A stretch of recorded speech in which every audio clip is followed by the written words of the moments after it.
Hello everyone, once again welcome back to the channel. इस video में आप लोगों के साथ बात करूंगा कि कैसे मैंने बैंकिंग मेंस में क्वांट्स में अच्छा खासा मार्क कैसे स्कोर किया और आप लोगों के लिए भी स्ट्रेटेजी क्या होना चाहिए। जो लोग बहुत लोग हैं कि क्वांट्स में मेंस में क्या होता है उनका सेक्शनल भी नहीं निकलता है और उनका एग्जाम क्लियर नहीं होता है। मैंने बहुत लोगों का इसे मार्कशीट देखा जिनका अच्छा खासा स्कोर बाकी सब्जेक्ट में है, लेकिन क्वांट में बहुत ख़राब स्कोर हो जाता है मेंस में और उनका सेक्शनल रुक जाता है और इसके लिए उनका जॉब नहीं मिलता है। तो मैं आप लोगों को बताऊंगा कि कैसे मैंने अपना फर्स्ट अटेम्प्ट में ओनली 4 to 5 मंथ्स पहले मतलब प्रिपरेशन स्टार्ट किया। देखो, जुलाई से मैंने प्रिपरेशन स्टार्ट किया था और IBPS क्लार्क का जो मेंस हुआ था और नवंबर का लास्ट में हुआ था और RRBPO का मेंस दिसंबर का लास्ट में हुआ था। तो आप लोग देख सकते हो कि 4 मंथ्स का प्रिपरेशन से मैंने IBPS 4 to 5 मंथ्स का प्रिपरेशन से मैंने IBPS क्लार्क का मेंस दिया और करीब करीब 6 मंथ्स के प्रिपरेशन से मैंने RRBPO का मेंस दिया। दोनों में मैंने अच्छा खासा मेंस में स्कोर किया, मतलब एक एवरेज स्टूडेंट से ज़्यादा ही स्कोर किया और मैंने अपना 2 एग्ज़ाम अभी क्लियर कर चुका हूँ। मैंने इन्हीं 2 को मतलब एग्ज़ाम तो 3 दिया था टोटल बैंकिंग का, IBPS clerk, RRBPO, RRB clerk. तो तीनों अभी RRB क्लार्क का मेंस का रिजल्ट आना बाकी है, आप लोगों को बताएं। और ये दोनों का आ गया, तो इन दोनों का आप लोग देख सकते हो क्वांट्स में मेरा अच्छा खासा स्कोर है। अभी RRB क्लर्क का रिजल्ट आएगा तब आप लोगों को उसका भी स्कोर दिखाऊंगा। और मैंने NISL का भी मेंस क्लियर किया है, तो उसका भी क्वांट्स में मैंने अच्छा खासा स्कोर किया था। 26 आउट ऑफ 40 मैंने अटैम्प्ट किया था उसमें। आप लोगों को बताया कि उसमें क्या होता है जो स्पेशलिस्ट से एग्जाम देते हैं। मैंने स्पेशलिस्ट से एग्जाम दिया था, बिजनेस एनालिस्ट का पेपर दिया था। उसमें 40 मार्क्स होता है, तो 40 में से 26 मैंने अटैम्प्ट किया। और बहुत लोगों का मैंने रिव्यू भी देखा यूट्यूब पे कि 50 में से जिनका जर्नलिस्ट का एग्जाम था 50 में से उनका 26 नहीं हो रहा था, लेकिन मेरा अच्छा खासा अटैम्प्ट है। तो मैं आप लोगों को बताऊंगा कि मेंस में कैसे मैंने क्वांट में अच्छा खासा स्कोर किया और मेरा स्ट्रेटेजी क्या है। आप लोग देख सकते हो IBPS क्लर्क का मेरा स्कोर जो है 29 आउट ऑफ 50 है। और यहाँ पे RRBPO का देख सकते हो 40 में से 19.75, इसको 1.25 से मल्टीप्लाई करूँगा तो 24.7 होता है। तो 24.7 मेरा इसमें स्कोर है। बहुत लोगों का मैंने देखा कि RRBPO का मेंस में क्वांट का सेक्शनल भी नहीं निकलता है और जिनका भी अच्छा खासा मार्क आता है उनका भी मैंने देखा इसमें 10 to 15 मार्क क्वांट में है, लेकिन मेरा अच्छा खासा मार्क है। आप लोग देख सकते हो एक एवरेज स्टूडेंट से ज़्यादा ही मार्क है।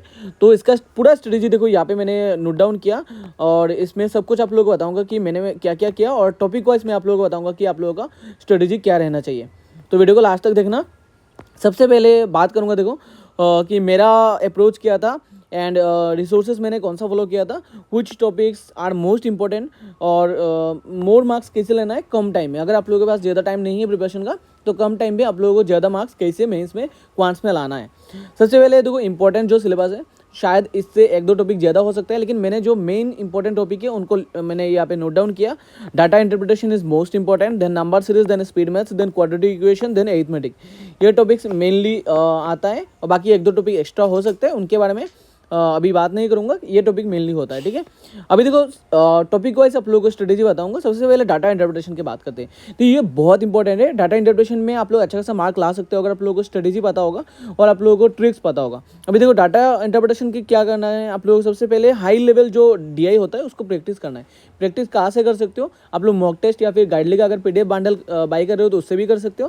साथ में हर्षल सर का क्या होता है, देखो हर्षल सर DI में बहुत अच्छा पढ़ाते हैं, मुझे बहुत अच्छा लगता है। तो अगर DI में अच्छा खासा मार्क्स लाना है तो आप लोग हर्षल सर का प्रीवियस ईयर मॉक जो मेमोरी बेस्ड पेपर होता है उनका देख सकते हो। SBI PO, IBPS PO का या फिर RRB PO का मेमोरी बेस्ड पेपर पिछले साल का या फिर इस साल का देख सकते हो आप लोग। उसमें DI कैसे कराते हैं सर और बाकी ऐसे भी सर बहुत सारे DI कराते हैं। तो मेंस लेवल DI का सर का मैराथन देख लेना, उसमें सर DI बहुत अच्छे से कराते हैं, ठीक है। अभी देखो इजी टू स्कोर होता है DI में बस आप लोगों को समझना है कि ये DI कौन सा टाइप का है, इसमें इंटरप्रेट क्या क्या करना है। अगर आप लोग इंटरप्रेट कर पाते हो तो DI में अच्छा खासा मार्क आप लोग स्कोर कर पाओगे। और मैंने अपना सारे मेंस में DI से अच्छा खासा अटेम्प्ट मैंने किया था। देखो कैलकुलेशन स्पीड बहुत इंपॉर्टेंट होता है DI में। अगर आप लोगों का कैलकुलेशन स्पीड नहीं होगा तो प्री में भी अच्छा खासा मार्क नहीं आएगा, मेंस में भी अच्छा मार्क नहीं आएगा। मतलब देखो क्वांट में कैलकुलेशन स्पीड बहुत इंपॉर्टेंट होता है।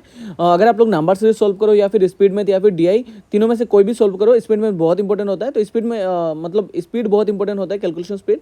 कैलकुलेशन ज़्यादा करते रहो और हाई लेवल क्वेश्चन कैलकुलेशन करो, जैसे कि अभी 3 डिजिट 4 डिजिट का जो नंबर है उनमें कैलकुलेशन करो, तभी आप लोगों का कैलकुलेशन स्पीड से क्या काम आएगा, देखो मेंस में काम आएगा। प्री में भी आप लोगों को 2 डिजिट 3 डिजिट का काम आएगा, लेकिन मेंस में 3 to 4 डिजिट आप लोग करो, तभी देखना अच्छा खासा मार्क DI पे आप लोगों का आएगा। और DI पे जो मेंस का क्वेश्चन होता है थोड़ा सा बड़ा होता है, तो क्वेश्चन समझने का ट्राई करो। जितना ज़्यादा आप लोग क्वेश्चन सॉल्व करोगे उतना ज़्यादा देखना कि क्वेश्चन समझ सकते हो, मतलब एक रीडिंग में आप लोग क्वेश्चन समझ पाओगे और उसको सॉल्व कर पाओगे। नहीं तो क्या होगा, लोग 2-3 बार बस क्वेश्चन ही रीड करोगे। तो ज़्यादा से ज़्यादा क्वेश्चन प्रैक्टिस करना डीआई में बहुत इंपॉर्टेंट है। एंड क्या करना, देखो हर्षल सर का जो वीडियोस है डीआई क्लासेस है उनको देखो अच्छे से। एंड हाई लेवल प्रीलिम्स का मॉक्स देखो, प्रीलिम्स का भी मॉक्स से आप लोगों को मेंस में हेल्प होएगा। क्योंकि क्या होता है, देखो मेंस का जो मॉक्स होता है उससे मेंस का क्वेश्चन बहुत ईजियर होता है। अगर मैं आईबीपीएस क्लार्क का मेंस का बात करूँ तो आईबीपीएस क्लार्क का मेंस का जो मुझे लगा एग्जाम लेवल जो लगा डीआई का, वो मैं उससे ज़्यादा हार्ड तो मैं प्रीलिम्स का मॉक देता था, मतलब मॉक टेस्ट में, किसी मॉक टेस्ट में, ठीक है। तो अगर आप लोग प्रीलिम्स का हाई लेवल मॉक टेस्ट लगाओगे, जैसे कि गाइडली से अगर प्रीलिम्स का मॉक लगाओगे आप लोग, आईबीपीएस पीओ का समझो प्रीलिम्स का मॉक लगाते हो, तो उससे आरआरबी पीओ मेंस का एंड आईबीपीएस क्लार्क मेंस का, आरआरबी क्लार्क मेंस का डीआई आप लोगों का हो जाएगा, सॉल्व जाएगा। और एसबीआई पीओ मेंस के लिए डीआई करना चाहते हो तो हर्षल सर का क्लासेस देखना एंड मेंस लेवल मॉक करना, मॉक्स में तभी देखना अच्छा सा मार्क्स आएगा आप लोगों का, ठीक है।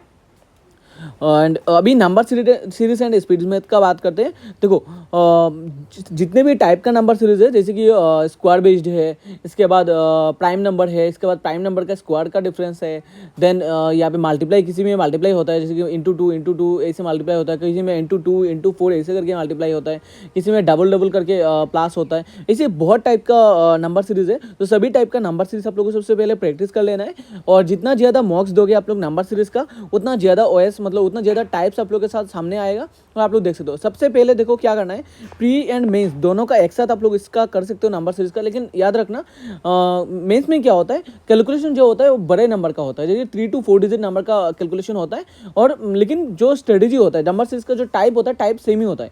प्री में आप लोग को ऐसे मिलेगा कि 20 का स्क्वायर का डिफरेंस, जैसे कि समझो कि 19 का स्क्वायर का डिफरेंस, देन 17 का स्क्वायर का डिफरेंस, देन 13 का स्क्वायर का डिफरेंस, ऐसे होगा। मेंस में क्या होगा, मेंस में चीज़ें डिफरेंस हो जाएगा। देखो यहाँ पे भी सेम डिफरेंस का तरीका लग रहा है, लेकिन यहाँ पे क्या होगा, 37 का स्क्वायर का डिफरेंस, देन 33 का स्क्वायर का डिफरेंस, देन 35 का स्क्वायर का डिफरेंस, समझो कि डिफरेंस सेम ऐसे ही होता है। मतलब प्री में क्या होता है, कैलकुलेशन थोड़ा सा छोटे लेवल का होता है, लेकिन मेंस में बड़े लेवल का होता है। बाकी जो ओएस है, टाइप्स है, वो सेम ही होता है नंबर सीरीज में। स्पीड मैथ्स में भी सेम होता है। लार्ज नंबर का कैलकुलेशन करो, देन 1 to 40 स्क्वायर्स को रट्टा मारो, देन 1 to 20 क्यूब्स को रट्टा मारो। ये मेंस में आप लोगों को बहुत काम आएगा, ठीक है। बाकी देखो यहाँ पे परसेंटेज टू फ्रैक्शन जो है, जितने भी परसेंटेज टू फ्रैक्शन है, जैसे कि 12.5% फ्रैक्शन में क्या होता है, देन अगर मैं आप लोगों को बताऊँ, देन 37.5% फ्रैक्शन में क्या होता है, बाकी बहुत सारे फ्रैक्शन है उनका, बहुत सारे परसेंटेज है उनका फ्रैक्शन में क्या होता है, फ्रैक्शन से परसेंटेज में क्या होता है, ये रट्टा मारो, ठीक है। यूट्यूब से देख के या फिर किसी भी क्लासेस से देख के रट्टा मारो इसको। फिर देखो स्पीड मैथ, जितने भी स्पीड में थे उनको क्या करो, देखो आप लोग जितना ज़्यादा हो सके प्रैक्टिस करो, यूट्यूब से करो या फिर मॉक टेस्ट से करो, जितना ज़्यादा हो सके उसको स्पीड में प्रैक्टिस करो। प्रैक्टिस से आप लोगों का स्पीड बढ़ेगा, साथ में डिफरेंट टाइप ऑफ जो क्वेश्चन आप लोग सॉल्व करोगे उसी में आप लोगों को मेंस में काम आएगा, ठीक है। इसके लिए आप लोग क्या कर सकते हो, बेसिकली कैरियर डिफाइनर का जो कोचिंग मंदिर सर का क्लास देख सकते हो। कोचिंग मंदिर सर का जो स्पीड मैथ्स का क्लास होता है मुझे बहुत अच्छा लगता था। नंबर सीरीज समझो या फिर स्पीड मैथ्स का हो, दोनों अप्रोक्सीमेशन हो, सिंप्लीफिकेशन हो, ये सब का क्लास कैरियर डिफाइनर सर बहुत अच्छे से कराते हैं। उनका ट्रिक्स भी बहुत काम आता है, तो आप लोग देख सकते हो, ठीक है। मैं भी देखा करता था। बाकी क्वाड्रेटिक के बारे में बात करते हैं तो क्वाड्रेटिक में सबसे पहले आप लोगों को बेसिक से स्टार्ट करना होगा। अगर आप लोग क्वाड्रेटिक में प्रीलिम्स के लिए करोगे तो सिर्फ आप लोगों को रूट निकलना आता होगा, और रूट निकलने से आप लोगों का क्वेश्चन सॉल्व होता रहेगा। लेकिन मेंस में क्या होता है, उसमें फॉर्मूलाज भी आप लोगों को आना चाहिए कि रूट्स का प्लस का फॉर्मूला क्या है, रूट्स का मल्टीप्लाई करने का फॉर्मूला क्या है, ये सब आप लोगों को जानना होगा। और कैसे मतलब रूट से कैसे मतलब इसको इक्वेशन बनाते हैं और कैसे इक्वेशन से रूट निकालते हैं, सब कुछ आप लोगों को पता होना चाहिए। तो क्या करना है, सबसे पहले आप लोग बेसिक से क्वाड्रेटिक को पढ़ना है, क्वाड्रेटिक इक्वेशन को पढ़ना है, तभी आप लोग प्री में मेंस में दोनों में अच्छा खासा कर सकते हो। And mains level question solve करा करो। हर्षल सर का क्लासेस देख सकते हो या फिर कैरियर डिफाइनर का सर का भी क्लास देख सकते हो। अभी देखो रूट्स में रूट्स का फॉर्मूला क्या है एंड अदर कॉन्सेप्ट जो भी है उसको आप लोगों को देख लेना है और अच्छे से समझ लेना है। Understanding concept is most important in quadratic equation, क्योंकि क्वाड्रेटिक इक्वेशन मेंस का जो है हाई लेवल क्वेश्चन आता है, उसमें अगर आप लोग कॉन्सेप्ट जानोगे तभी आप लोग कर सकते हो। और उससे 2-3 मार्क्स का या फिर 4-5 मार्क्स का सीरीज का क्वेश्चन आता है, 2 क्वेश्चन 3 क्वेश्चन एक क्वाड्रेटिक इक्वेशन से देखना आ जाएगा, तो उसमें अच्छा खासा मार्क आप लोग स्कोर कर सकते हो। देखो लास्ट इज एरिथमेटिक। एरिथमेटिक क्या है देखो, मैंने एरिथमेटिक में अच्छा खासा मतलब इतना मार्क स्कोर नहीं किया था, मैंने मतलब एरिथमेटिक में सबसे लास्ट में करता था। तो आप लोगों को मैं कहूँगा कि सबसे पहले इजी चैप्टर्स को एरिथमेटिक का अच्छे से करो। जो भी कर रहे हो ना एरिथमेटिक का चैप्टर, उसको कॉन्सेप्ट से करो ताकि उसमें मेंस में अच्छा सा स्कोर कर सकते हो। अगर मतलब उतना ज़्यादा आप लोगों को किसी टॉपिक में मतलब क्या होता है, प्री लेवल तो आ जाता है लेकिन मेंस लेवल नहीं आता है, तो उसको छोड़ दो। बाकी जो टाइम है उसको स्पीड में तो DI उनमें इन्वेस्ट करना सही रहेगा, ठीक है। एंड फॉर्मूलास अच्छे से रट्टा मारो, जो भी फॉर्मूला से। And mains level question solve किया करो, हॉस्टल सार से कर सकते हो, कैरियर डिफाइनर दोनों सार से कर सकते हो, ठीक है। And easy question only in exam hall. Exam hall में क्या करना है, अरिथमेटिक का सिर्फ इजी क्वेश्चन करना है, क्योंकि हार्ड क्वेश्चन अगर करने लगोगे एक क्वेश्चन में 2 to 3 मिनट, कभी 4 मिनट भी टाइम लग जाएगा, और बाकी उसमें तो आप लोग समझ सकते हो कि नंबर सीरीज का पूरा 5 क्वेश्चन मतलब निपटा सकते हो, या फिर DI एक कर सकते हो। तो ये सब है। बाकी कुछ इंपॉर्टेंट थिंग यहाँ पे मैं आप लोगों को बताना चाहूँगा, ये मोस्ट इंपॉर्टेंट है। जो लोग लास्ट तक नहीं देखे वो लोग उनको मिस करेंगे। जो लोग लास्ट तक अभी ये देखो, यहाँ पे मैं एक वार्ड दूंगा, डन करके आप लोग कमेंट सेक्शन में बताना अगर आप लोग इस मतलब ये जो लास्ट इंपॉर्टेंट में कुछ थिंग्स आप लोग बता रहा हूँ, ये तक अगर आप लोग देख रहे हो तो डन करके बताना, ठीक है। सबसे पहले देखो, इजी क्वेश्चन से स्टार्ट करो। मेरा क्या होता था, मैं स्पीड में नंबर सीरीज से स्टार्ट करता था। नंबर सीरीज में अगर आप लोग रॉन्ग नंबर सीरीज आता है तो उसको थोड़ा सा बाद में कर सकते हो। मैं क्या करता था लेकिन जो क्वेश्चन मेरे मतलब एक ही टाइम में क्लिक नहीं हो रहा है दिमाग में, उसको मैं स्किप करता था, ठीक है। देन DI कर सकते हो, देन क्वाड्रेटिक कर सकते हो, देन अरिथमेटिक कर सकते हो। अरिथमेटिक में सबसे लास्ट में करता था। बाकी देखो, सबसे इंपॉर्टेंट जो है, काम रहो, ठीक है। एग्जाम हॉल में अगर आप लोग काम रहोगे तभी आप लोग क्या कर सकते हो, DI को अच्छे से इंटरप्रेट कर सकते हो। तो DI को मतलब इंटरप्रेट करने के लिए आप लोगों का काम रहना बहुत ज़रूरी है। और ऐसे लेवल जो हार्ड लेवल होता है, जो ट्रिकी लेवल होता है, उनको प्रैक्टिस करना बहुत ज़रूरी है। तो DI ज़्यादा प्रैक्टिस करना। और फिर देखो, हार्ड क्वेश्चन स्किप कर देना। जो भी स्पीड में कर रहे हो, DI कर रहे हो, जिसका भी कर रहे हो, समझो एक DI कर रहे हो, उसमें 3 क्वेश्चन ईजी है, 2 क्वेश्चन हार्ड है, तो ये 2 क्वेश्चन आप लोग स्किप करो। 3 क्वेश्चन अगर हो जाए तो इनको करो, बाद में और किसी DI करो, लेकिन ये 2 क्वेश्चन मतलब ईगो पे मत लेना, ठीक है। बाकी एक चीज़ देखो, यहाँ पे जो भी एक अगर क्वेश्चन कर रहे हो उसमें आप लोगों को लग रहा है कि ये क्वेश्चन नहीं हो रहा है, टाइम लग रहा है, तो ये क्वेश्चन को स्किप करो। उसको 1 मिनट लग गया तो 1 मिनट में छोड़ो उसको। ऐसे नहीं है कि 1 मिनट लग गया तो मैं इसको करते ही रहूँगा। देखना, 1 मिनट के लिए आप लोगों को 3 मिनट 4 मिनट जाएगा और बाद में उसको कर भी नहीं पाओगे। तो पहले स्किप करना बहुत इंपॉर्टेंट है। अगर लग रहा है कि थोड़ा सा टाइम लग रहा है तो उसको स्किप करो, ठीक है।